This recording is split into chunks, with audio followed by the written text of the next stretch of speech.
Heredolo dice que cuando se pierde un órgano complejo, no vuelve, digamos, no puede volver a evolucionar. Se perdió y ya fue. La lógica, es decir, ese es el patrón, lo que se escribe como ley de Dolor. La explicación, podríamos decir, subyacente a ese patrón, es que los caracteres complejos requieren un proceso largo y gradual de evolución, dado que asumimos que la actividad sintética es correcta en general. Entonces, ese proceso largo y gradual de evolución involucra múltiples cambios mutacionales que tienen que haber ocurrido en los momentos correctos de la historia para que así hayan sido probablemente seleccionados y fijados en las poblaciones, en el orden adecuado. Y todos esos, y siendo la mutación además un factor estocástico, es altamente improbable que ese proceso se pueda repetir de la misma manera y resulte en la reaparición de esa estructura. La historia no se repite exactamente igual dos veces. Esa sería un poco la cuestión. La combinación de factores es tan sui generis, tan particular, que es imposible que la evolución ocurra dos veces. Entonces, por esa razón es que se justifica la creencia de Heredolo. Cuando el complejo se pierde, la evolución no lo puede volver a producir. Exactamente igual. Bueno, esto se considera una ley buena, o sea, que se cumplía bastante, pero vamos a ver que en los últimos años han empezado a aparecer excepciones, lo que llamaríamos excepciones a la ley de Dolor, que de alguna manera nos van a empezar a hacer temblar nuestros cimientos del concepto de homología. Y probablemente la clase de viernes ya no sepa más que de homología. Pero vamos a empezar contando un ejemplo real que fue publicado en la revista Nature de comienzo de la década del 2000, donde se estudiaron la pérdida y reaparición de las alas de los bichos palos. Los bichos palos son estos que están acá, son un grupo de insectos que se llaman fásmidos. Hay muchas especies, pero las diferentes especies difieren en el desarrollo de las alas. Hay bichos que tienen alas bien desarrolladas, incluso pueden volar. Hay otros que tienen alas medias atrofiadas, como este que está acá, que no pueden volar, y otros directamente que no tienen alas directamente. Ahora lo interesante de estos bichos palos es que si uno hace una filogenia, por ejemplo, molecular de diferentes especies de este grupo, y mapea sobre esa filogenia la presencia y ausencia de las alas, se va a encontrar con que las alas, digamos, que es una característica ancestral del grupo de insectos, en un determinado momento se pierden, este triangulito, y después reaparecen en diferentes puntos de la evolución de este grupo. Y también se vuelve a perder en otros casos. O sea, pero lo interesante, esto ya de por sí podría ser una violación a la ley de Dolor, porque una ala que se pierde no debería reaparecer, porque el ala en general se considera una estructura compleja, el ala de un insecto. Acá en esta diapositiva no se ve porque está toda quemada, digamos, pero acá hay un dibujo de un esquema de cómo es el ala de un insecto, de un fásmido, que es una estructura sumamente compleja con una serie de nervaduras que definen una serie de cuadrantes dentro del ala. El ala, además, si han tenido oportunidad alguna vez de ver un ala de un insecto con una buena lupa, van a ver que tiene un nivel de complejidad estructural que es formidable, digamos, con pelos, con pliegues, con las nervaduras, o sea, no es una membranita así, un plieguecito del cuerpo. Entonces se considera una estructura compleja. Lo interesante es que estas alas se pierden en un determinado momento de la evolución de este grupo, pero después reaparecen. Y lo interesante es que cuando reaparecen con la misma estructura que tenía el ala que se había perdido, con las mismas nervaduras, con los mismos digamos, sectores. O sea, no es cualquier ala, parece que es un fantasma del ala que se había perdido. Entonces eso digamos, fue tan sorprendente que por eso después que lo publicaron en Nature, ¿verdad? Entonces, básicamente esta violación de la ley de oro, ¿cómo se explicaría? Bueno, una posibilidad es que los bloques fundamentales para la construcción de un carácter complejo no se pierdan. O sea, nosotros vemos que desaparece la estructura, pero la información no se pierde. No se expresa, pero no se pierde. O sea, mucha evolución, vamos a ver, es regulatoria, básicamente. O sea, pero los genes estructurales, podemos decir, siguen estando ahí.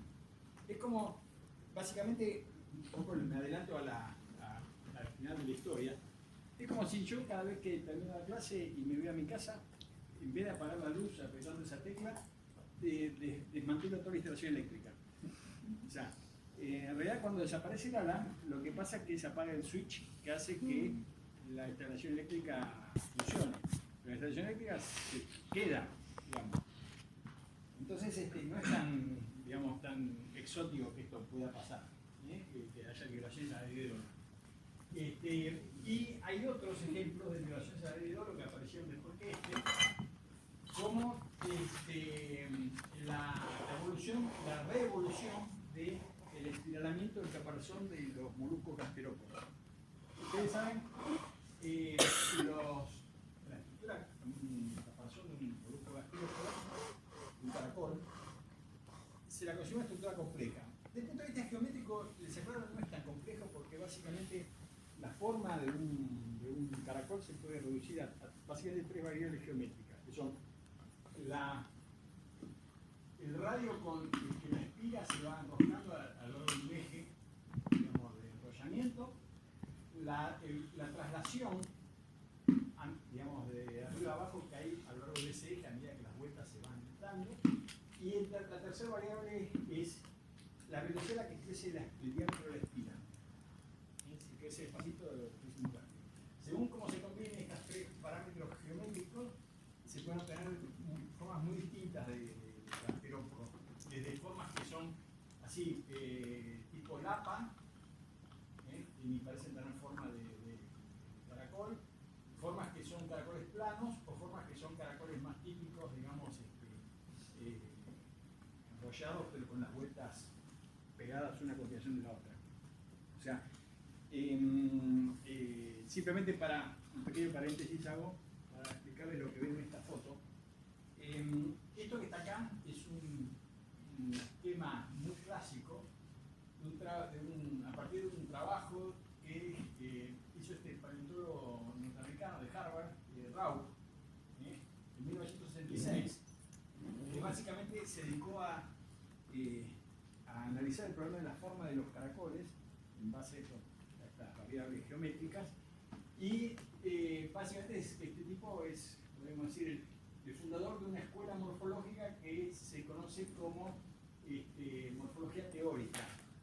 Es decir, una estructura, una forma reducida a sus parámetros geométricos fundamentales, permiten imaginar un espacio de forma, según cómo varían esas tres variables que les mencioné, y dentro de ese espacio de forma ver qué tipo de caracol se obtiene. Entonces, estos espacios que están acá, según corresponden a diferentes combinaciones de parámetros, le dan estas diferentes formas de caracoles, que son las formas que también conocemos en la naturaleza. Lo interesante de este esquema es que también existen combinaciones que en teoría son posibles, pero en la naturaleza no existen.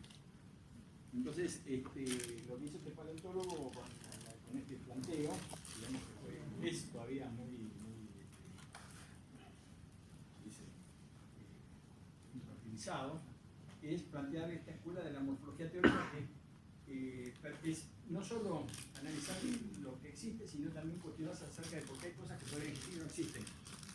Que en teoría son geométricamente posibles. Es bastante provocador y interesante ese enfoque. Si alguna interesa, quiero dar más información. Es una escuela de la morfología, diferente, por ejemplo, de la morfología funcional. La morfología funcional tiene otra aproximación al estudio de la forma. Por ejemplo, básicamente lo que hace la morfología funcional final, si hay una estructura, analiza para qué puede servir esa estructura, plantea diferentes hipótesis y en base a principios físicos, mecánicos, ingeniería, dice, bueno, si cumple esta opinión tendría que ser así, si cumple esta otra opinión tendría que ser así. Entonces compara esas posibilidades con lo que existe y en base a eso deduce cuál es la explicación correcta de esa forma. La morfología teórica, como les digo, no tiene otra aproximación diferente. Bueno,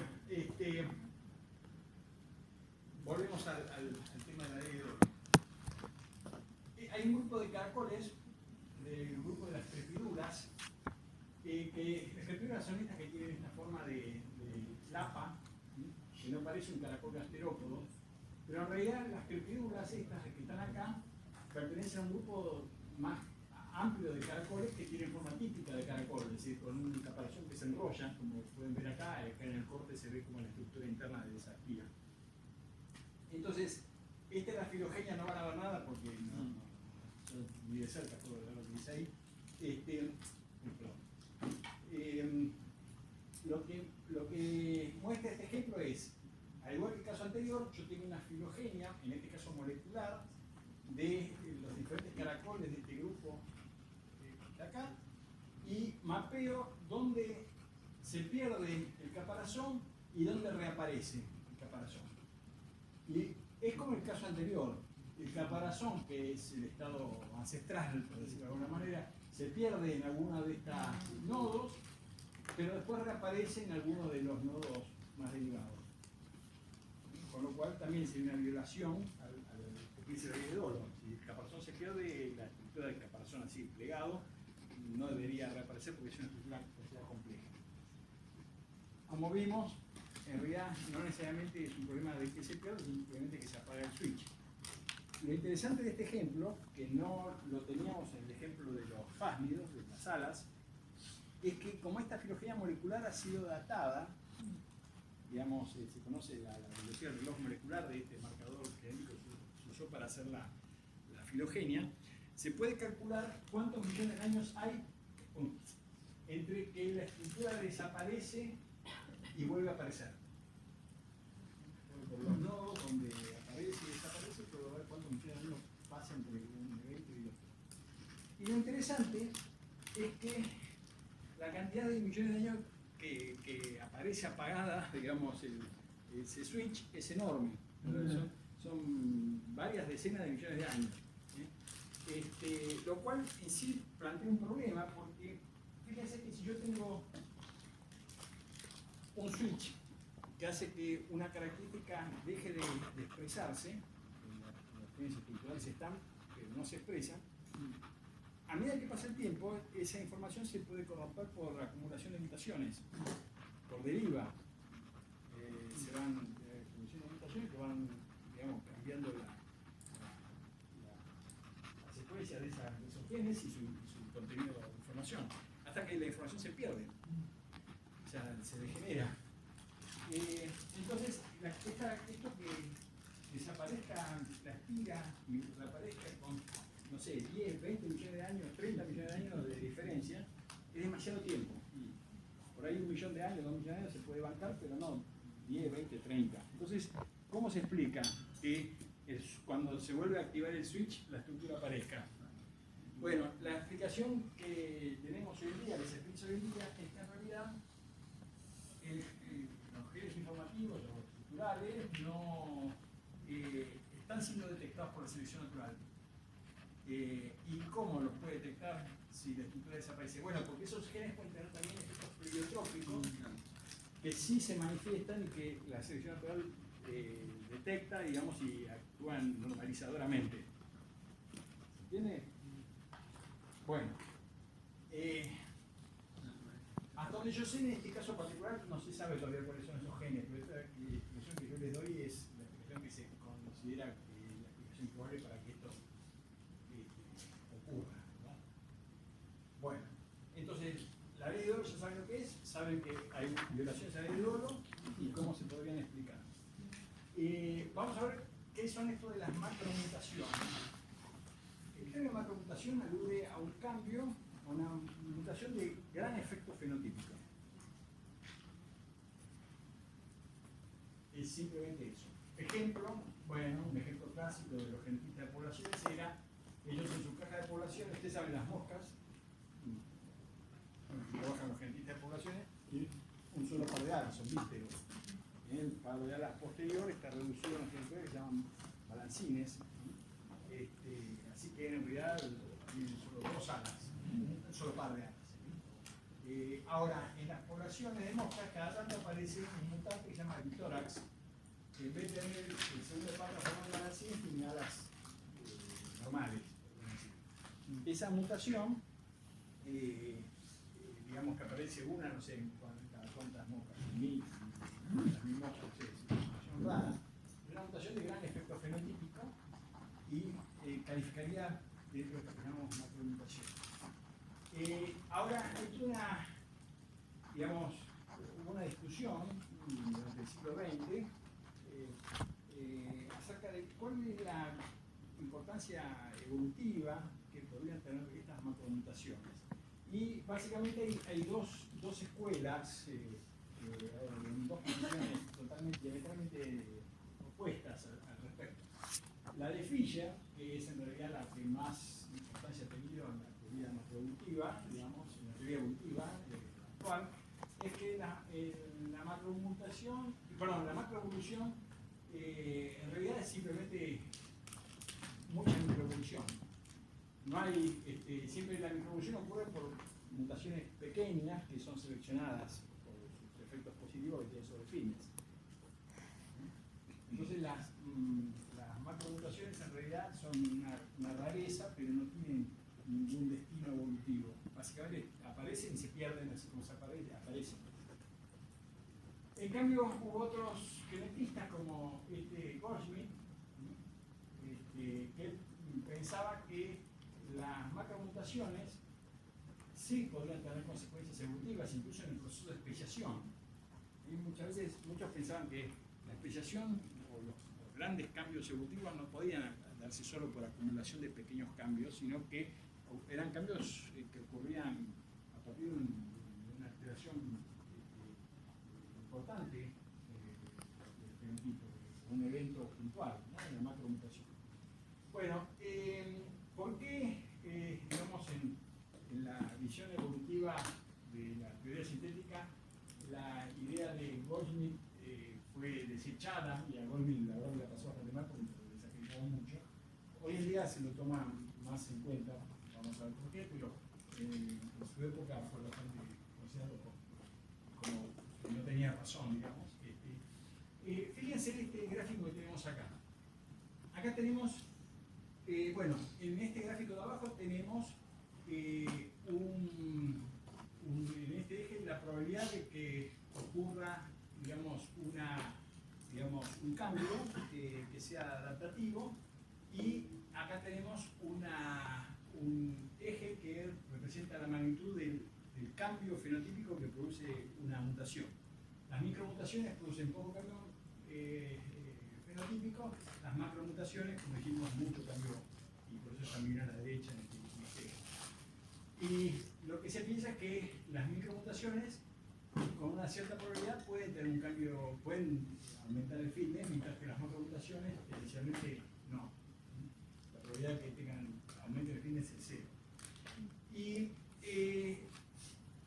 esto, que es la visión de Fisher, y en consecuencia las macromutaciones no pueden contribuir a la evolución de manera significativa, se basan en este análisis. Imagínense que yo tengo acá dos aspectos del fenotipo, el carácter 1 y el carácter 2. La realidad es que hay muchas dimensiones, ¿verdad? Pero dejamos solo dos por razones pedagógicas. Y en el ambiente donde la especie está evolucionando, el óptimo fenotípico es este punto que está representado por la letra O.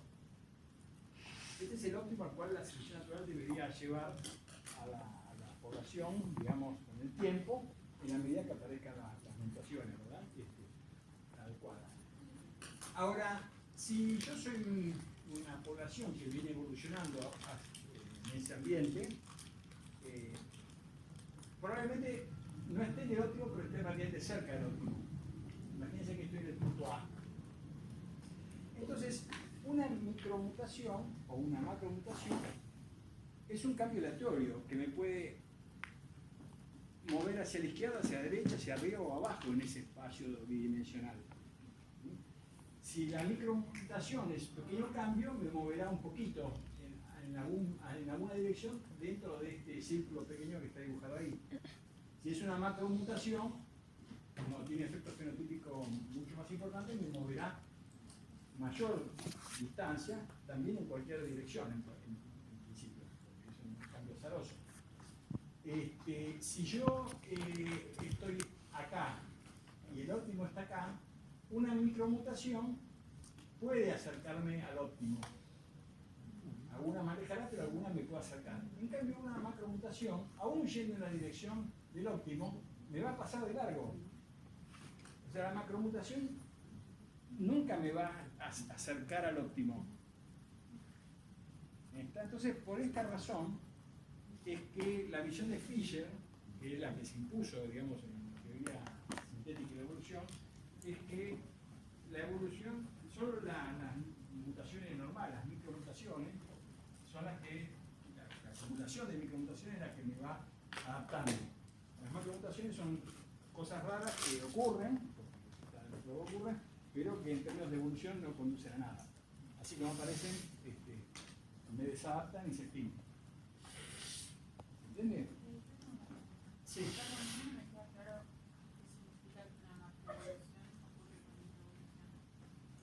La idea es que toda la evolución, vamos a ver la clase que viene, yo siempre prometo para más adelante, pero la verdad es así. En la teoría evolutiva hay como una discusión, o hay una separación en dos subdisciplinas, la microevolución y la macroevolución. La microevolución básicamente es la evolución que ocurre a nivel de poblaciones, dentro de una especie, o a lo sumo llega conceptualmente hasta el proceso de especiación, ¿verdad? Mientras que la macroevolución es todo lo que, digamos, es de la especiación para arriba, la evolución de nuevos grupos, de nuevos planes de organización, digamos, la evolución de linajes completos, eso tiene que ver con la macroevolución. Entonces, hay una discusión de si estos dos campos, si el campo de la macroevolución simplemente es microevolución actuando a mayor escala temporal, taxonómica si ustedes quieren, o si en realidad todo lo que está en la teoría sintética básicamente explica la microevolución, pero para la macroevolución, es decir, de la especiación para arriba, hay otros principios que exceden a lo que solamente dice la microevolución, la teoría sintética. Hacen falta otros procesos para explicar cambios de mayor escala temporal y cambios de la especiación para arriba. Esa es la discusión que hay. Para la teoría sintética, básicamente, vamos a ver, en realidad para la mayoría de los biólogos evolutivos en la actualidad, todo es microevolución. Y hay, digamos, algunas ideas de macroevolución que son novedosas, pero que todavía no están plenamente justificadas, como para decir, esto con selección natural no se puede explicar, hacen falta otros procesos adicionales para explicarlo. Pero eso lo vamos a ver en las siguientes clases. Pero básicamente macroevolución es esto, es los grandes cambios evolutivos, de la especiación para arriba. Bien. Sí. Me hace un poco de ruido de ese óptimo que plantean ahí. Sí. Porque siento que un óptimo se plantea, si es que puede plantearse en un contexto dado, ¿no? Yo pienso si un bicho puede planear, por ejemplo, trabajar de una, puede planear más o menos, planear una condición así pueda volar. Como quizás ahí no, el óptimo, quizás en un contexto de una magnetización podría como cambiar como que aparezca un nuevo óptimo en un lugar distinto. No sé. A ver, está bien tu observación. El ejemplo ese que yo uso, por razones pedagógicas, una simplificación bastante grosera, digamos. Pero lo que esencialmente se empieza es eso. Si vos tenés un cambio enorme, te lo cuento como una analogía. Imagínate que vos tenés un coche y a la mañana no estás conforme con el rendimiento de tu coche y a la mañana decís, bueno, hoy lo voy a mejorar. levantás el capot y con los ojos cerrados, y si enchufás un cable, una manguera, la conectás al otro lado sin mirar, ¿cuál es la probabilidad de que ese cambio, macro cambio que estás haciendo, mejore el funcionamiento de tu coche? Es básicamente cero, porque el motor de tu coche, sistema de freno, luces, arranque, qué sé yo, está integrado ya, está muy cerca del óptimo, no será el supercar, pero digamos, está cerca del óptimo. Entonces la macromutación es eso, es como un cambio azaroso de gran magnitud, es prácticamente imposible que mejore, te haga tu coche que ande mejor. A eso se refiere la idea. Perdón por la analogía mecánica, pero se tiene que ver con eso, ¿sí? Pero eso es basándote en Fisher, ¿no? ¿Cómo? O sea, eso es en base a la idea que tiene A la Fisher. idea de Fisher y la mayoría de los biólogos evolutivos que consideran la macromutación como algo posible, pero que no tenía destino evolutivo.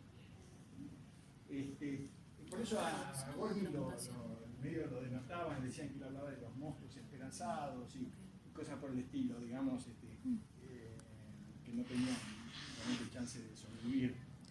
Y menos de especial, porque también estaban por lo menos dos monstruos esperanzados para que se pudiera pelear entre sí, entonces la probabilidad de eso era infinitesimal. Al ser podría ser poco frecuente, algunas de las veces que pasa, Sí. o sea, parece poco frecuente que sea estas cosas, ¿no? Pero en algunos casos quizás ese cambio va hacia algo. Sí, pero no. volvemos a lo mismo, la probabilidad de que eso sea, digamos, algo común en la evolución como para explicar una parte significativa de la realidad que nos rodea, parece realmente imposible. Aún si alguna vez se sacó las loterías, digamos, un monstruo esperanzado, ¿cuánto de la diversidad que vos ves se explicaría por ese mecanismo? ¿No? Probablemente nada. Porque el último lo que explicar un mecanismo general. No, sí, claro, por eso estamos tratando, la ciencia siempre busca explicaciones generales. Si estamos hablando de la importancia que tiene la macroevolución, si en un caso funcionó, pero es un caso en 1.000 millones de casos, no explica nada. No pierdan de vista la generalidad, ¿no?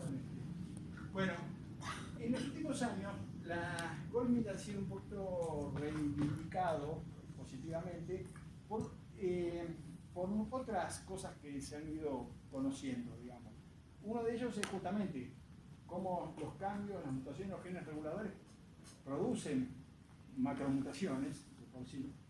Pero además porque hoy en día se piensa que a veces el efecto severo que tienen las macromutaciones puede no ser tan desventajoso si se lo, digamos, asocia entre otras cosas, al concepto de modularidad. Vamos a explicar ahora que entramos a la idea de modularidad, para que se entienda.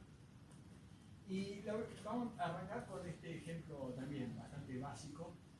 Tenemos acá la antogenia de un murciélago y acá la de un kiwi. Un murciélago, básicamente los quirópteros se mueven usando las alas, y un murciélago desde que nace y cuelga del pecho de una caverna aprendido de la madre, necesita poder volar con bastante rapidez y bien, porque el piso está muy lejos y el humo. Entonces, en la ontogenia de un murciélago, fíjense que hay una hipertrofia del desarrollo de los miembros anteriores, mientras que los miembros posteriores tienen un desarrollo muy lento y muy pobre, digamos, al momento de... está como retrasado con respecto al desarrollo de los miembros anteriores. Y en el kiwi pasa exactamente lo contrario. Las kiwis prácticamente no tienen brazos, no son aves voladoras, y son caminadoras, entonces el kiwi básicamente desarrolla las patas y no los brazos.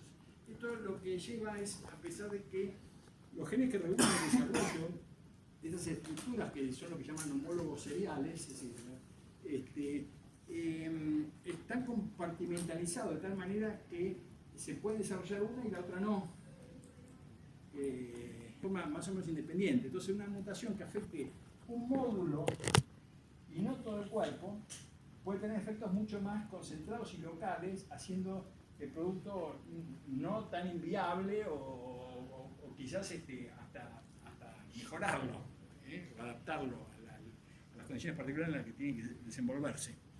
Acá entonces estamos introduciendo esta idea de modularidad, ¿verdad? En la importancia que tiene la evolución, y quizás suavizando el efecto de las macromutaciones, haciéndolas mucho más útiles, si vos querés, entre comillas, el proceso evolutivo, como se las conserva originalmente. Y vamos acá a mostrar, también con un esquemita muy simple, siguiendo un autor, Wagner, el tema de cómo sería la modularidad. Supóngase que yo tengo genes, el organismo tiene, por ejemplo, muy básico, 4 genes, y cada gen, o cada conjunto de genes, es responsable del desarrollo de una característica en el fenotipo de ese organismo. Acá cada gen interviene en 2 características, por eso salen 2 flechas. Fíjense, esta de acá, el primero y el segundo intervienen, esta de acá, el primero y el tercero. En fin, ahí lo ven ustedes con sus propios ojos. Lo cierto es que este organismo no se puede dividir fácilmente en segmentos, porque está todo interconectado a través de esas redes de expresión génica de una manera muy intrincada. Ahora, a lo largo de la evolución puede ocurrir lo que se llama el proceso de parcelación, y es que el organismo se separa en módulos, o sea, en partes que son relativamente independientes una de otra, de manera que ahora hay una parte del cuerpo que básicamente es controlada por 2 genes y otra parte del cuerpo por otros 2 genes diferentes.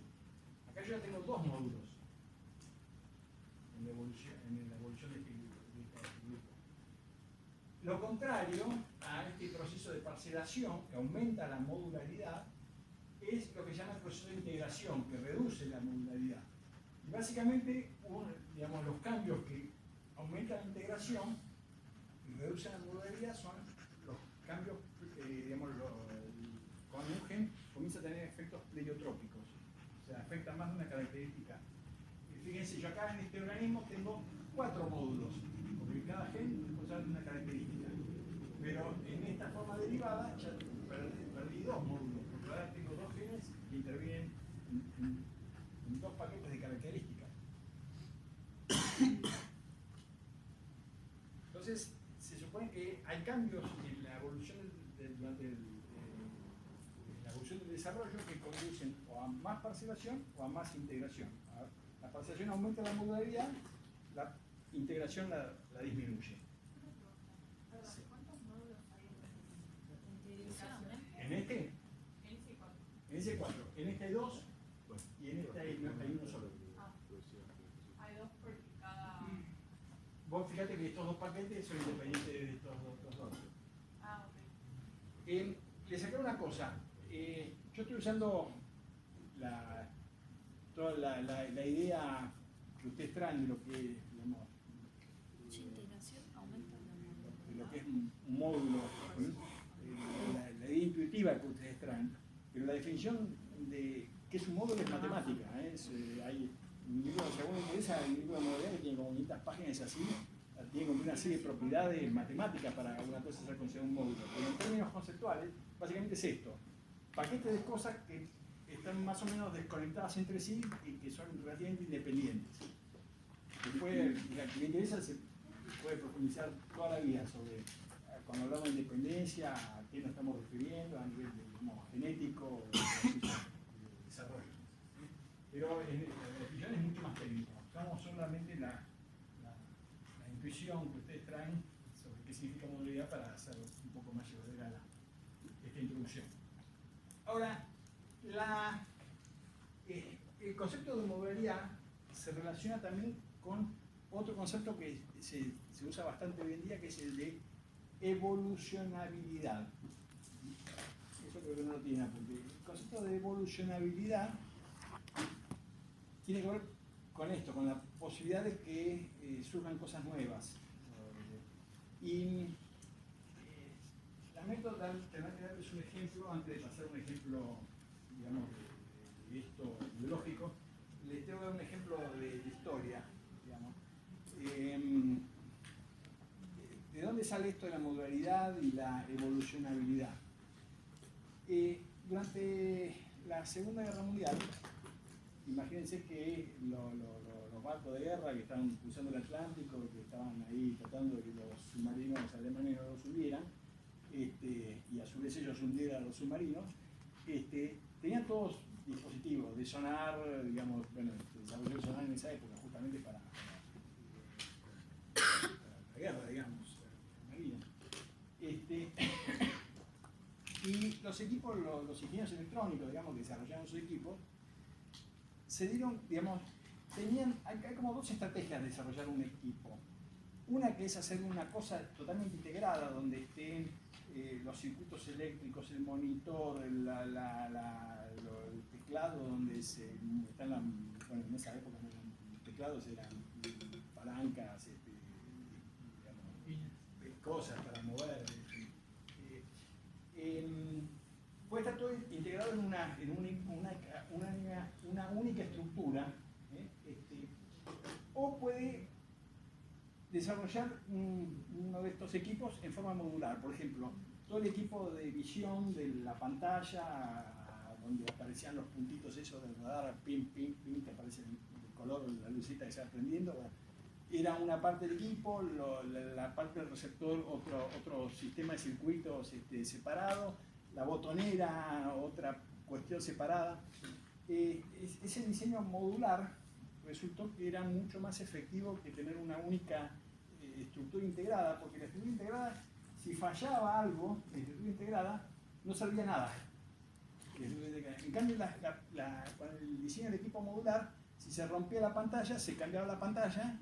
Es más, había un repuesto ya de pantalla armada que era cuestión de desenchufar y enchufar, digamos, 3 o 4 cables y ya seguía funcionando. Lo mismo con el teclado. O sea, los equipos que nosotros usamos hoy en día son básicamente modulares, porque tienen esa posibilidad de que si algo falla, el resto se puede seguir usando y el repuesto es más barato que cambiar todo el equipo.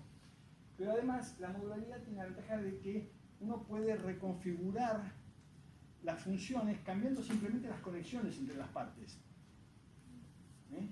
Imagínense, lo mismo los equipos de música. Yo conecto el plug en una salida y se escucha en ese parlante, conecto en la otra y se escucha allá. O sea, solamente sin cambiar los equipos, solamente cambiando los cables, cambio la función. Entonces, en evolución parece que pasa lo mismo. Es decir, la construcción modular de los organismos facilita la evolución, porque muchas veces las nuevas funciones son simplemente procesos de reconexión, no con cables obviamente, de la actividad, digamos, de estas redes genéticas, que tiene que ver con el desarrollo del fenotipo del organismo. ¿Se entiende? Entonces, esto está, como les digo, estas ideas comenzaron de alguna manera a hacer ver con mejores ojos las ideas de la macromutación y las ideas de Goldsmith, que hoy en día no son tan mala palabra como eran hace 80 años atrás. Y vamos a ver un ejemplo de cómo es esto de los módulos en un caso concreto de evolución. Y vamos a hablar de la evolución de la locomoción en los vertebrados.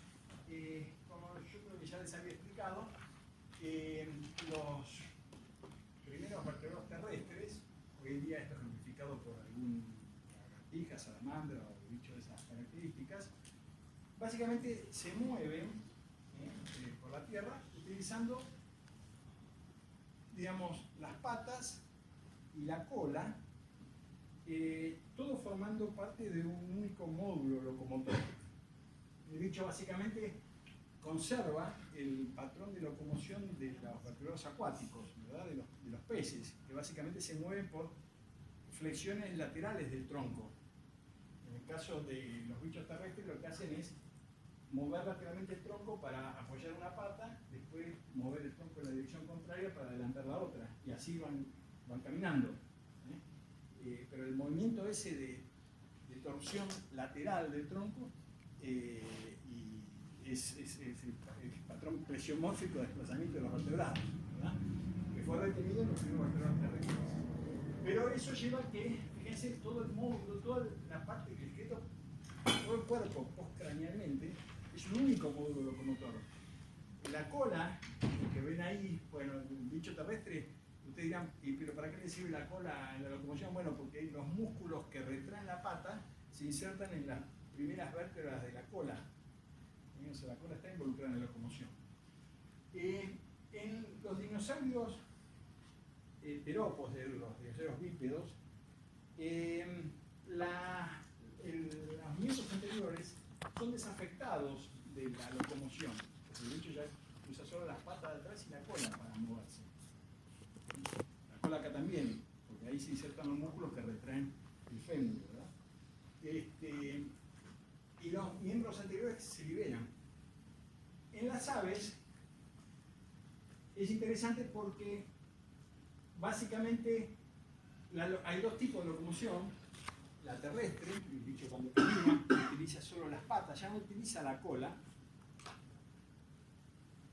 Y la cola, o lo que queda de ella, se reasocia con los miembros anteriores para la locomoción aérea. O sea, la locomoción terrestre está a cargo solo de un módulo reducido que está dado por las patas traseras. Y lo que queda de la cola se vuelve a linkear ahora con los miembros anteriores que retoman la función locomotora, pero ahora es aérea esa función locomotora. Como que tenés tipo parte en medio y tipo. Claro, o sea, esa es la interpretación en términos de modularidad de la locomoción. Y eso también se puede ver, esto que yo les digo, hasta haciendo electrobiogramas. Es decir, acá tienen diferentes músculos, el músculo pectoral, que es el responsable del batido del ala hacia abajo, y tienen los músculos de la pata y los músculos de la cola, lo que queda de la cola, que se insertan en el pigostilo y que tienen que ver con el movimiento de las plumas de la cola. Fíjense que cuando el animal camina, los músculos pectorales y de la cola no tienen ningún tipo de actividad eléctrica, y en cambio los de las patas sí, que son las dos líneas del medio.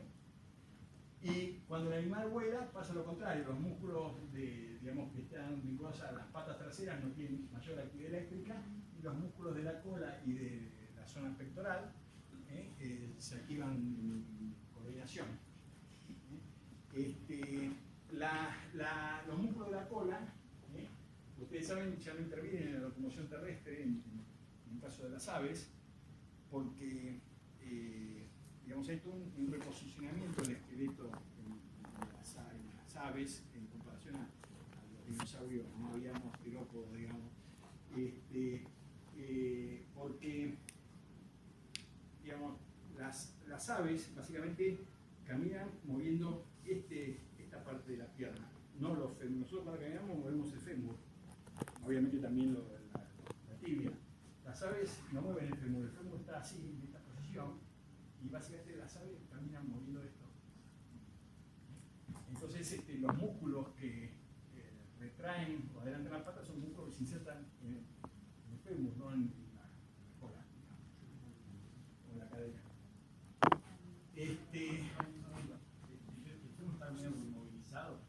¿Cómo? Sí, está rotado hacia adelante, porque hay también un corrimiento del centro de gravedad en las aves. Al reducirse la cola, el centro de gravedad se corre hacia adelante. Entonces, los miembros se tienen que también correr hacia adelante para mantener el equilibrio estático. Y el fémur ya queda quietito, orientado hacia adelante, más que hacia abajo. ¿Estamos soldado a algo? No, soldado no, pero no, digamos, no tiene el juego que tiene en el caso de nosotros, que nosotros lo oscilamos, fue un péndulo la pierna. Esto está así, básicamente caminan haciendo así, caminan como así. Es el tema. Bueno. Bueno, eso es otra historia. Algunos dicen que tiene que ver con la fijación de la vista, digamos, por ejemplo, si estás cazando, o te moves, pero no moves y la vista te va a salir quitando. Pero creo que hay 20 hipótesis alternativas sobre ese mismo tema. No todas las aves mantienen la cabeza cuando caminan, y otras veces si las mueven, o sea, hay variaciones. Bueno, no vamos a entrar en detalles, y esto sí es importante, digamos, ya para cerrar esta parte de la modularidad. Hoy en día pensamos que gran parte de la modularidad que nosotros observamos en el organismo está dada a nivel genético por la modularidad de las regiones enhancers, que tienen los genes. Hacemos un breve repasito de si yo tengo un gen, digamos, estructural, por ejemplo, el PITX, que está indicado acá con rojo, por delante, digamos, de ese gen está, digamos, las regiones en cáncer, que son tejido específicas. Las regiones en Hassel son regiones donde se van a ligar los factores transcripcionales que van a permitir el armado de todo este complejo de transcripción, donde está la RNA polimerasa. Acá están los factores transcripcionales que se van a ligar a esas regiones en Hassel, y una vez que todo este complejo está en posición, la polimerasa puede empezar a transcribir, a traducirse luego el gen, en este caso el PTX1. Entonces, fíjense este ejemplo que está acá, es bastante ilustrativo. Esto que tienen acá es un pez gasterósteo, un pez espinoso, son del hemisferio norte. Hay formas marinas y formas que habitan en lagos glaciares del hemisferio norte, y han sido muy estudiados por cuestiones de comportamiento animal y también por obviamente cuestiones de genética. Y lo que se ve acá es un transparentado donde se ve acá en rojo las estructuras óseas del esqueleto de estos peces, y acá se ve bien porque se lo llama espinoso. Las aletas dorsales y pectorales tienen unas enormes espinas que son una forma de defensa mecánica contra los peces predadores que se los comen. Son como los bagres, digamos, uno lo agarra y te pinchan, digamos, las espinas. Entonces, un predador que se quiere comer uno de estos peces se pincha y el bicho tiene, digamos, tiene chances de no ser tragado y ser escupido, digamos, y zafar, de ser predado gracias a esas espinas. El problema es que en las formas que viven estos lagos glaciares, donde no hay peces predadores de gran tamaño, las espinas en principio ya no hacen falta, porque no hay predadores que se los puedan comer.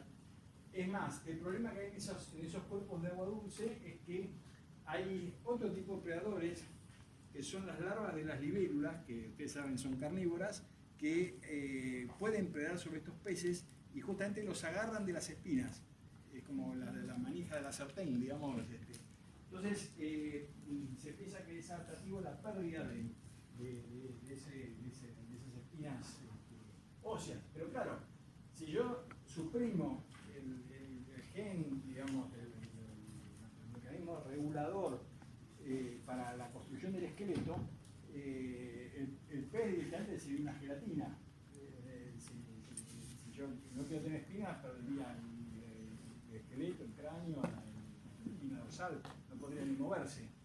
Entonces, sin embargo, lo que se ve es que en estas formas de agua dulce, glaciares, solamente o básicamente se pierden las espinas, pero el resto del esqueleto se forma. El bicho obviamente lo necesita.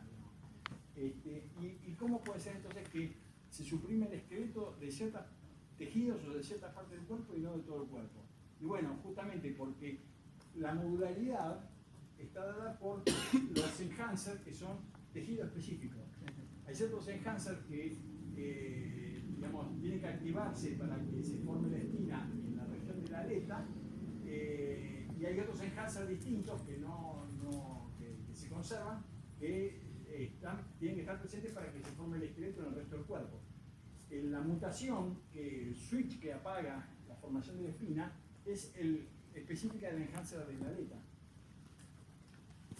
O sea, tenemos muchos switches que son tejidos específicos. Lo que se apaga es ese switch tejido específico. O sea, la modularidad parece estar dada en gran medida por la modularidad de los enhancers. Sí, o sea, a mí me está igual costando como reconstruir la definición de modularidad, porque siento que hablamos de los genes y como que entendí o pensaba que modularidad tenía que ver con que quizás varios genes activan algo, o por ahí que uno solo, y eso tenía que ver con la parcelación y lo otro. Cuando tenés, digamos, si vos tenés una estructura integrada, la modularizás a través del proceso de parcelación. Ok. Que básicamente consiste en reducir la pleiotropía. Si vos tenés cosas modulares, las integrás a través de la pleiotropía y en consecuencia perdés modularidad. Entonces, en un único módulo se aumenta la pleiotropía. O sea, son los mecanismos a nivel de los genes. Pero insisto, yo no definí estrictamente lo que es un módulo, porque como digo, la definición es matemática y es compleja y no tiene sentido darla. Vos pensás que un módulo es algo que es relativamente independiente de otra cosa. Ahora, lo que estamos diciendo es que lo que es relativamente independiente a nivel de fenotipo, a nivel de una estructura anatómica, obviamente obedece a que hay mecanismos genéticos por detrás en la formación de esa estructura que tienen que tener esa independencia. Y esto último que dije es que justamente lo que se piensa hoy es que gran parte de esa modularidad a nivel genético está dada por la modularidad de los enhancers, que son tejidos específicos. Claro, porque como que no me quedaba claro si la modularidad era esto de cómo se activan los genes, si se activan juntos o no. Y como que no me quedaba claro si era eso o si tenía que ver con esa capacidad de hacer como switch y de... No, es que Es todo. Es que todo lo mismo, porque Okay. esos genes son los switch. Claro. ¿Podemos Sí. repetir igual lo de la integración aumenta, baja la pleiotropía? La integración se produce por aumento de la pleiotropía, disminuye la modularidad. Aumenta la pleiotropía y baja la modularidad. Es decir, el aumento de la pleiotropía, digamos, disminuye la modularidad y ese proceso se conoce como integración. Claro. ¿Ya? Bueno, hasta acá estamos. Entonces, vamos a una cosa más que tiene que ver con lo que se llama constreñimientos o restricciones del desarrollo. Porque también es cierto, así como vemos que la evolución puede producir muchas cosas, probablemente hay otras cosas que no las puede producir tan fácilmente, o directamente no las puede producir. Y eso entra en lo que llamamos restricciones de desarrollo. Hay una discusión de por qué se pueden dar estas restricciones de desarrollo. Insisto, con esto yo no, muchos de estos conceptos que nos quedamos saltando, no pretendo darles, no hay forma de darles un desarrollo profundo de estos temas, pero por lo menos para que hayan escuchado hablar alguna vez en la materia de estas cosas y por qué son importantes y porque el interés después tiene toda la vida para seguir estudiándolas. Entonces, un ejemplo de dónde había restricciones de desarrollo que limitan, digamos, el tipo de resultado evolutivo que puede darse, uno de los ejemplos clásicos es el problema de las vértebras cervicales de los mamíferos. Es interesante porque todos los mamíferos, casi todos los mamíferos, tienen solo 7 vértebras cervicales, tengan el cuello largo o tengan el cuello corto. Mientras que en otros grupos de vertebrados, el número de vértebras cervicales cambia mucho. Y las especies de cuello largo tienen montones más de vértebras cervicales que las especies de cuello corto. Eso pasa en los dinosaurios, en las aves, en un montón de grupos. Pero en los mamíferos, algo raro hay que todos los mamíferos tienen 7 vértebras cervicales. Hay solo unas pocas excepciones a esto, que son los perezosos, que pueden tener entre 5 y 10 vértebras cervicales, dependiendo de la especie, y los sirenios, los manatíes, que tienen, si no recuerdo mal, 5 vértebras cervicales nada más. Pero todo el resto de los mamíferos tiene 7. O sea, son miles de especies de bichos muy distintos. Una jirafa y un ratón, nosotros tenemos 7 vértebras cervicales. Viendo que en otros grupos hay tanta variación, la pregunta es ¿qué le pasa a los mamíferos? Que eso parece que lo tienen inamovible. Bueno, esto es un ejemplo simplemente para recordar eso, que hay bichos que tienen muchas más vértebras, el Balosaurus que está ahí mejor ubicado del Museo del Prado de Nueva York. Entonces, uno de los problemas justamente que pueden estar contribuyendo el desarrollo de algunas características, como en este caso el número de vértebras cervicales, tiene que ver justamente con esto de la pleiotropía, la pérdida de modularidad, porque se piensa que en el caso de los mamíferos hay un link entre los genes que controlan la cantidad de vértebras cervicales con vértebras que se van a transformar en vértebras cervicales, y los genes que controlan la proliferación celular y en consecuencia la alteración de estos genes, si bien puede producir un cambio en el número de vértebras, también conduce a formas muy agresivas de cáncer muy tempranas que hacen que esos individuos no puedan reproducirse y pasar esas mutaciones a las siguientes generaciones. Esto que les digo, sin entrar en más detalle, se ve acá en esta radiografía de un neonato humano, donde se ve que apenas se ve, hay una flechita acá que marca hacia una estructura, una especie de espícula blanca, que es lo que se llama una costilla cervical. Es decir, la última vértebra cervical, la 7, tiene una pequeña costilla. Pues la diferencia entre las vértebras cervicales y las torácicas es la presencia de costillas. Entonces, ahí cada tanto aparece un humano que tiene en la séptima cervical una transformación que hace que parezca una primera vértebra torácica. ¿Por qué? Porque tiene costilla. La gente que tiene esta mutación está jodida porque casi ninguna sobrevive a la adolescencia, porque sufren tremendos tipos de cáncer muy agresivos en la infancia y en la adolescencia, que hacen que no se puedan reproducir y no puedan transmitir esa característica a la siguiente generación. Como les digo, la interpretación es que esa mutación que cambia la cantidad de vértebras afecta por algún mecanismo que creo que no se conoce aún, la proliferación celular. Y desbalancea eso y produce tumores y formas de cáncer muy agresivas que acaban con la vida de este mundo. Así que bueno, esto sería un ejemplo de lo que se conoce como consentimiento del desarrollo. Y ya para ir terminando la clase de hoy, yo, digamos, estoy introduciendo un término, un concepto que también es importante, que es el de parsimonia molecular, lo que se llama, también se lo conoce como pequeña caja de herramientas, el small toolkit, y asociado a este término está lo que se llama también homología profunda. Y lo voy a explicar con un ejemplo, que tiene que ver con los ojos de los vertebrados e invertebrados. Los ojos siempre fueron un tema clave en la historia de la teoría de evolución, porque ustedes saben que algunos críticos de Darwin, del punto de vista científico, le criticaban cómo un proceso gradual como la selección natural, actuando sobre pequeños cambios, podía producir un órgano de extrema complejidad como un ojo. Un ojo que solamente es funcional cuando están todas sus partes integradas. Imagínense un ojo tipo cámara, como tenemos nosotros, que tiene que tener una retina, nervio óptico, cristalino, con un determinado índice de refracción, la córnea con una determinada forma para que los rayos se desvíen adecuadamente y se proyecten en la retina para que se pueda formar una imagen. Distintos tipos de conos y bastones para que veamos colores y intensidad lumínica, en fin, es una cosa súper compleja.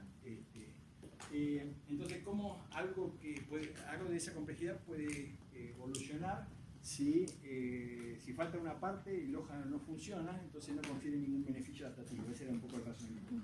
Darwin dedicó un capítulo del origen de las especies a responder esa crítica de los órganos de alta complejidad para demostrar que en realidad el planteo es incorrecto, porque los ojos más simples son funcionales, aunque no formen imagen y digamos, no permitan ver en colores, simplemente porque producen cierta información que es relevante para la supervivencia con respecto a no tener esa estructura.